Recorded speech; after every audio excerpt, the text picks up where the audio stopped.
ഇങ്ങനെ വീർത്തൊലിച്ചുകൊണ്ട് നന്ദു പ്ലെയിൻ ദോശ ഉണ്ടാക്കുകയാണ് കേട്ടോ. നമ്മുടെ മോന് ഏറ്റവും ഇഷ്ടം ഇങ്ങനെയുള്ള പ്ലെയിൻ ദോശയും നെയ്യുമാണ് കേട്ടോ. അപ്പോൾ നെയ്യ് ഒഴിച്ചാണ് നന്ദു ഓരോ പ്ലെയിൻ ദോശ ഉണ്ടാക്കുന്നത്.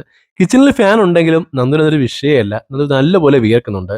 നമ്മളെ വീടിന്റെ പണിയെല്ലാം കഴിഞ്ഞാൽ 2 മാസമായി കേട്ടോ. പക്ഷേ വീട്ടിൽ എസി വെച്ചിട്ടില്ല. കാരണം മറ്റൊന്നല്ല കേട്ടോ. എനിക്ക് എസിയുടെ തണുപ്പ് ഒട്ടും പിടിക്കൂല. എസി കൊണ്ടുകഴിഞ്ഞാൽ തുമ്മലും ജലദോഷവും എല്ലാം കൂടെ ഓടിയങ്ങ് വരും. പക്ഷേ ഒരു പ്രത്യേകത ഉണ്ട് എനിക്ക്. എനിക്ക് ചൂട് എത്രയും സഹിക്കാൻ പറ്റും കേട്ടോ. എത്ര ചൂടായാലും എനിക്കൊരു കുഴപ്പവുമില്ല. പക്ഷേ നന്ദുവിനും മോനും നേരെ തിരിച്ചാണ്. അവർക്ക് എത്ര തണുപ്പായാലും ഒരു കുഴപ്പവുമില്ല. പക്ഷെ ചൂട് വന്നാൽ വിയർത്തൊലിക്കും. അത് രണ്ടും കണക്കന്നെ കേട്ടോ. നമ്മുടെ മോന്റെ മുതുകത്തെല്ലാം ഇപ്പൊ ചെറിയ ചൂട് കുരുക്കൾ വന്നു തുടങ്ങിയിട്ടുണ്ട്. അങ്ങനെ മോനുള്ള ദോശയെല്ലാം നന്ദു ഉണ്ടാക്കി കുഞ്ഞു കുഞ്ഞു പീസാക്കി മോന് കൊടുത്തു കേട്ടോ. മോൻ ടിവിയും കണ്ട് കഴിക്കുകയാണ്. അത് കഴിഞ്ഞ് നന്ദു എനിക്ക് ദോശ തന്നായിരുന്നു. ഞാൻ അത് പെട്ടെന്ന് തന്നെ കഴിച്ചു കഴിഞ്ഞു കേട്ടോ. കാരണം കറി ഇല്ലാത്തതുകൊണ്ട് പഞ്ചസാര മുക്കിയാ കഴിച്ചത്. നല്ല ടേസ്റ്റ് ആയിരുന്നു. നന്ദുവിനിപ്പോ വീട്ടിൽ എസി വെക്കാൻ ചെറിയൊരു ആഗ്രഹം മനസ്സിലുണ്ടെന്ന് തോന്നി കേട്ടോ. പക്ഷേ എന്നോടത് എടുത്തങ്ങ് പറയുന്നില്ല. ചിലപ്പോ എനിക്ക് എസി പിടിക്കാത്തോണ്ടായിരിക്കാം. അതോ ഇനി പെണ്ണുങ്ങൾ ഇങ്ങനെയാണോ?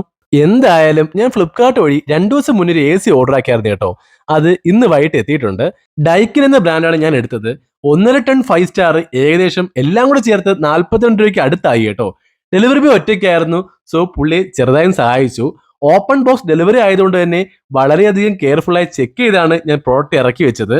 അപ്പൊ എന്തായാലും നെക്സ്റ്റ് വീഡിയോ കാണാം. എല്ലാവർക്കും ബൈ.